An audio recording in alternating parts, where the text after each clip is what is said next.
tonight, our top political stories that get our attention is particularly that of the People's Democratic Party. The national chairman of the party says he's disappointed with the role played by some PDP members in the election of presiding officers in the National Assembly. He criticized the government of the day on their approach to critical areas of national life.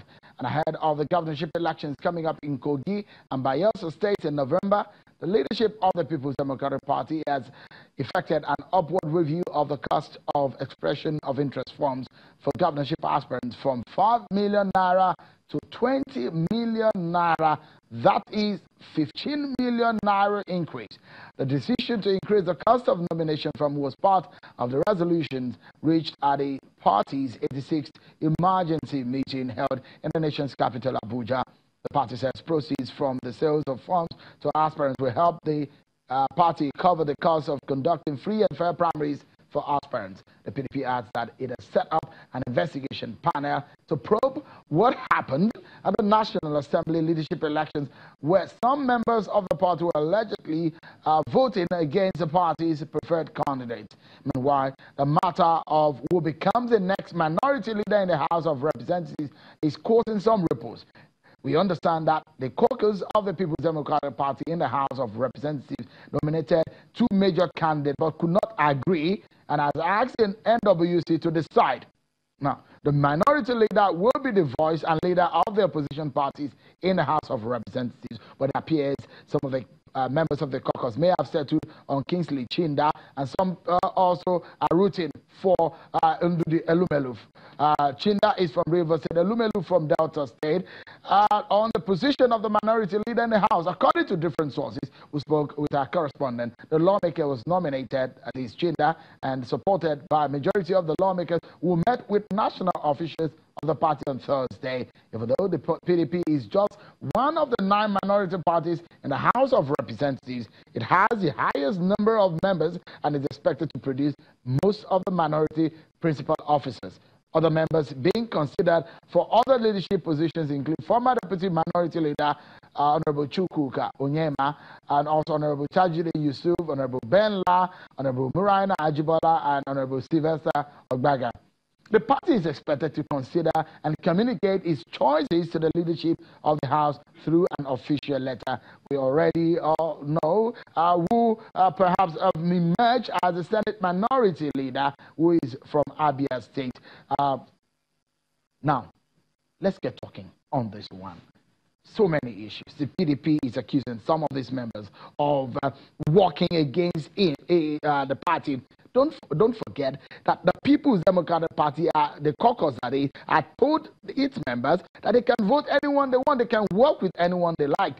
The night before the election, the PDP officially came out to say, vote for Honorable Bago for the Speaker and vote Senator Ali Indume for Senate President.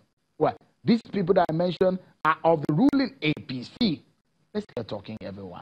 My partner tonight, I have joining me from Abuja City, Honorable Oluwole Oke, a member of the PDP from Osun State, and Honorable West Idahosa, a former member of the House, a lawyer and a policy and governance analyst. Thank you so much, gentlemen, for coming. Very experienced lawmakers in their right, the two of them. And when we have these kind of issues, always very good to have the benefit of your experience. Let me quickly ask you, because this is one thing that Channel Television we've been keeping tabs on, the countdown since President Buhari became president for a second term. We're expecting the cabinet. Your views on what is happening in the polity and the expectation of the cabinet of President Buhari. Let me start with you, Honorable Oluwole. Okay, your views and the president not forming his cabinet just yet. Thank you, Sheung, for having me here. It is the prerogative of Mr. President to choose his lieutenants, his ministers, and so I will give it to him that he has absolute right powers to do so. And we haven't led the country for 4 years between 2015 to 2019. And from 2019 to 2003, I expect him to review the past, look at the achievements recorded, look at the failures, and try to, improve on his achievements and bring more competent people, technocrats, people who are familiar with Nigerians, who are familiar with our problems, and who can bring possible solutions to those problems. Let me get the view of Honorable Wes Idahosa. Do you think, Honorable Idahosa, that it's getting late in the day, and perhaps from what we saw the last time, 6 months before he formed the cabinet, do you think this time around it will get to that point, and perhaps Nigerians are getting frustrated on the plans and promise of hitting the ground running? Well, I think the president should learn a lesson, and that lesson should be what we call urgency. He has to understand that the last time he spent 6 months selecting, at the end of the day, the team have been rated very far below average in very many ministries. I don't think there was any minister that probably scored up to a 50 and maximum 55. Now, I'm not sure it's the number of months you spend selecting that matters. It is the quality of advice and the profile that you get. I would imagine that given the situation of the country, we should have a ready team right now. I think it's behind schedule. Let's get to the matter of the day that we're discussing. Honorable Oluwole, okay, let me begin with you. A scenario played out from the information that we gathered that 2 major people were nominated. But we understand that Honorable Chinda from Rivers State, Honorable Ndudi Elumelu also was nominated from Delta State. What is playing out? It does look like is going to be an unusual one, because the NWs have been asked to now determine who becomes the minority leader. Is that usually what you've seen from your experience as a member of the House? Well, the House is a house of laws, of rules. And Order 7, Rule 8 of the House clearly states how minority leaders should emerge. Having said that, the lawmakers, did not get into the House as an independent candidate, because our Constitution has no room for independent candidates. So you have to come to the House through a vehicle, and that vehicle is a political party.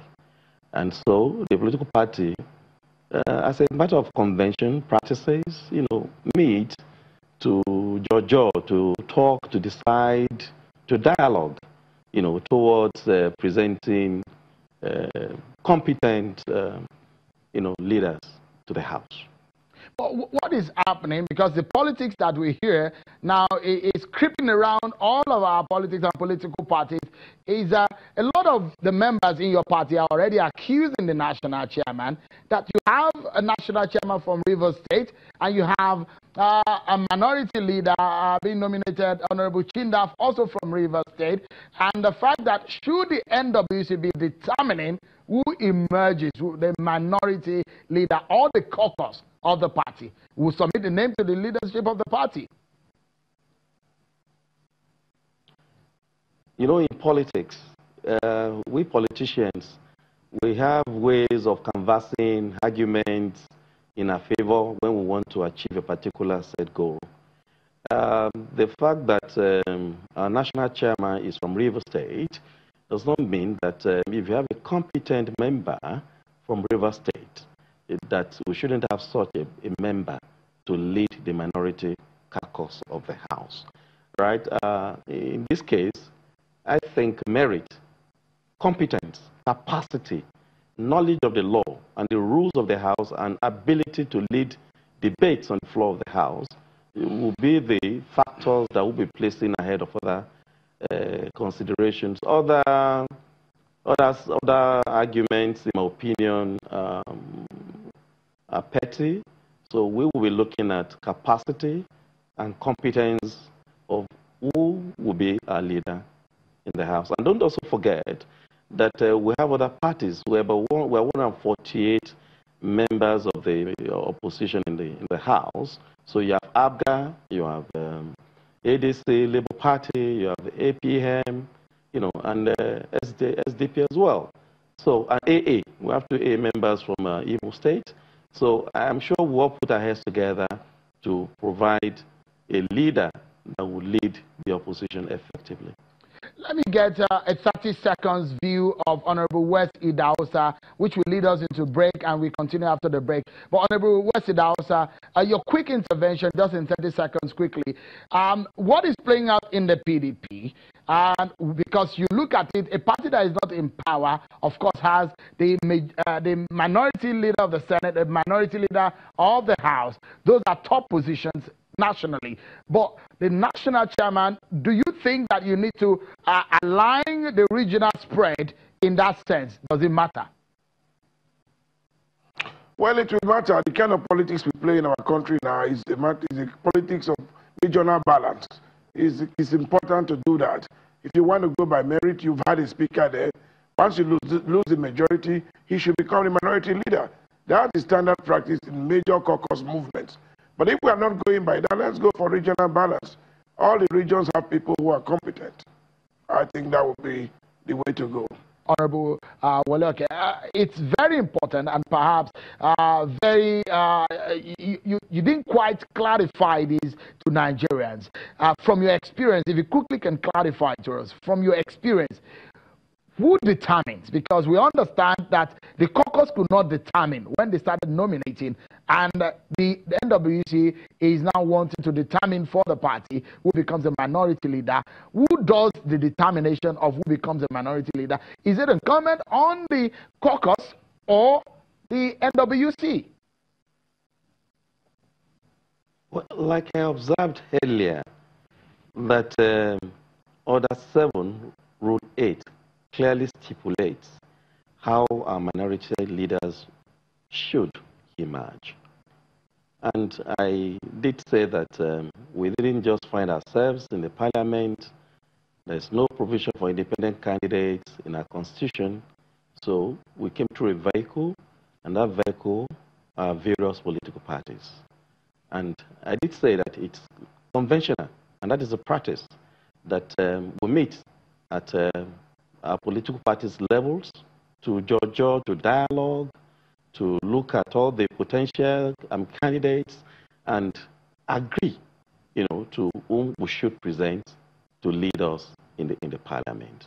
So that could be at caucus level, and that could be at parties level.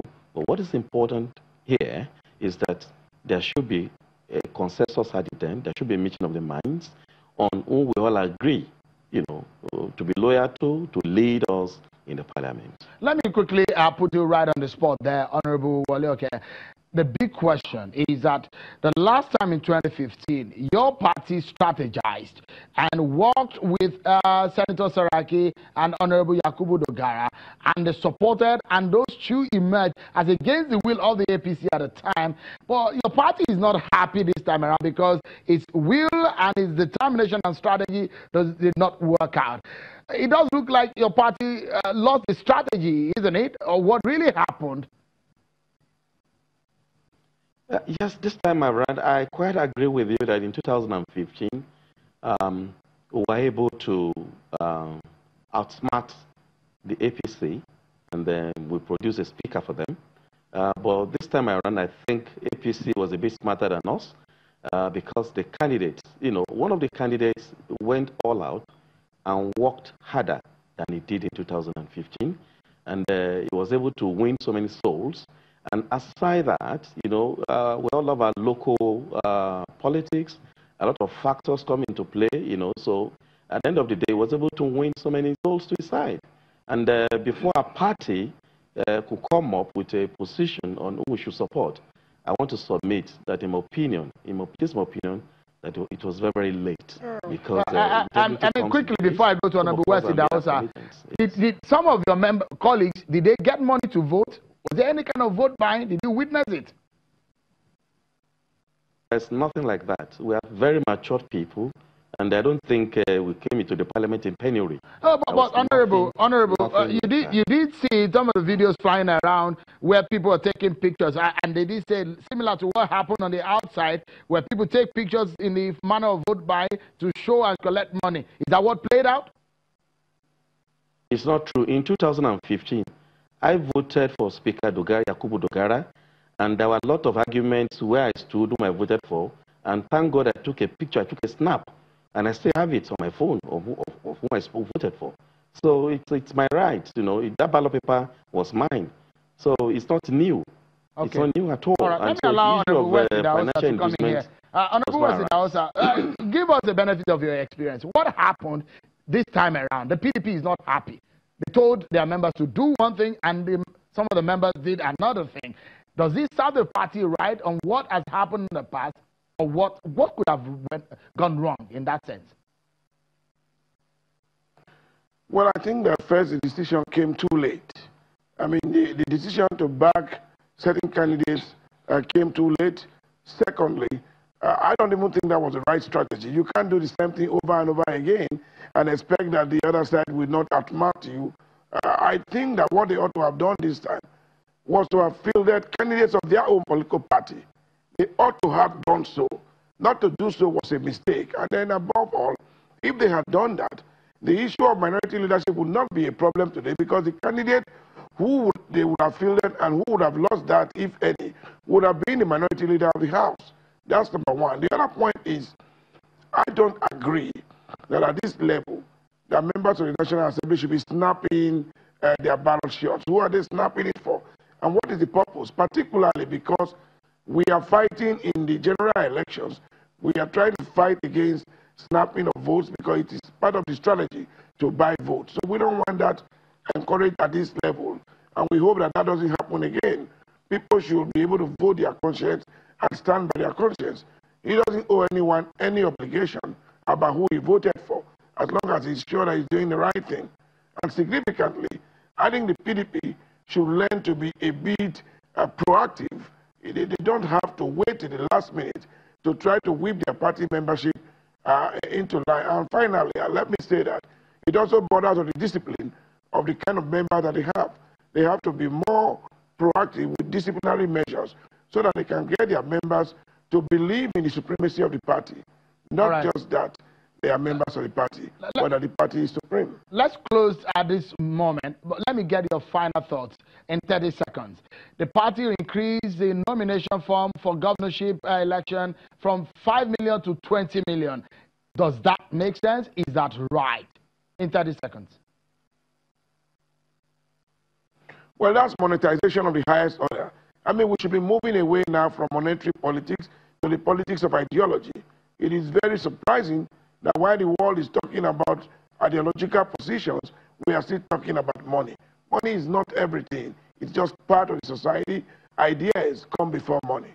That's my take on that point. Thank you, Honorable West Idahosa. Let's go with you now, Honorable Oluwole Oke. In 30 seconds, where does the PDP go from here?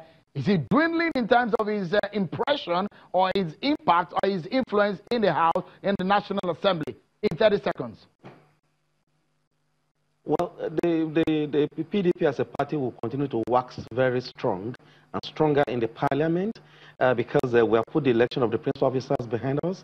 We are back together and they really want to defend, the provision of the Constitution of Nigeria. We want to ensure that the security and the welfare of our citizens are the major issues that is a major concern to us. Honorable Wole Oke, it's good to see you back here on the program. Thank you so much, Honorable Wole Oke, for coming on. A member of the House of Representatives from Osun State. Honorable West Idahosa, former member of the House of Reps. Both of you, thank you so much for sharing your experience with us and your thoughts tonight. That's our show for today, everyone. Many thanks for watching. It is Friday. Figure out how you enjoy the rest of your Friday evening. Thank you, everyone.